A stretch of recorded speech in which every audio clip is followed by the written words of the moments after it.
Hey Jen, do you want to do one of these online personality quiz things? I would, except I've done all of them already. Did you do what color is your aura? Atomic tangerine. I'll take that as a yes. What about which emoji? A smiley with sunglasses. What about how long would you last in a zombie apocalypse? Did that one too, and for your information, 24 minutes. Yikes. So I take it you already did which bird represents your money persona? Oh, that's a new one. It tells you how you relate to money. You can either be an avoiding ostrich, a strutting peacock, a stashing crow, or a wary owl. Ooh, which one am I? Let's find out. It starts off with a avoiding ostrich. The avoiding ostrich would rather bury its head in the sand than face reality when it comes to money.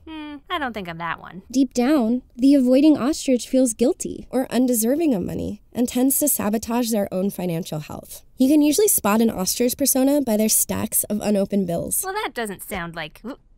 Or by their unwillingness to talk about money with partners and family members. Can we skip ahead? The avoiding ostrich is therefore vulnerable to unnecessary fees and late charges, and tends to struggle with debt management. Okay, what's the next one? The strutting peacock. The strutting peacock sees money as the ultimate status symbol and chooses impressing others over their own financial well-being.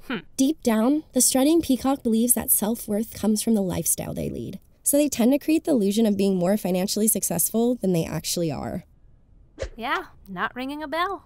Strutting peacocks tend to be overspenders and in major debt from keeping up appearances. They are often drawn to get-rich-quick schemes and risky investments. Why's that? Because the thought of having a big payout to brag about is just too enticing. Okay, what's the next one? The stashing crow. The crow is all about money worship and believes that money is important and scarce. Deep down, the stashing crow believes that you can never have enough money to afford the things you need and want in life. That's kind of a bummer. Stashing crows enjoy the safety of a stockpile and therefore have hoarding tendencies and are likely to be workaholics. They put making money above everything. Hello? Yes, it is. The Johnston account. I'll get right on it. Jen? Just gotta finish up this email real quick and... Okay, what were you saying? The last persona on the list is the wary owl. The wary owl is extremely vigilant when it comes to money and tends to underspend. Isn't that a good thing? I thought only overspending was bad. A little bit of money vigilance is a good thing. But wary owls are at the extreme. Their relationship with money is based in fear. Wary owls have trust issues when it comes to financial institutions and banking products. The fear of losing their money keeps them from investing or growing their money. Sounds kind of paranoid to me. Yeah, kind of like those people that keep all of their money hidden under their mattresses.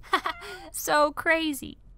I don't know about this quiz, though. I mean, I didn't relate to it at all. But hypothetically, if I did relate to all of the money birds, would that mean I'm doomed? Jen, of course not. Everyone has a couple of these behaviors that they sometimes gravitate to. The important thing is recognizing those behaviors so that when you're making financial decisions, you're not basing them on avoidance or status or worship or fear. Cool. Okay, now let's do which Italian pasta is your soulmate? Yeah. I hope I get spaghetti. You know, I was secretly hoping my money persona would be a flamingo. But Jen, that's not even one of the...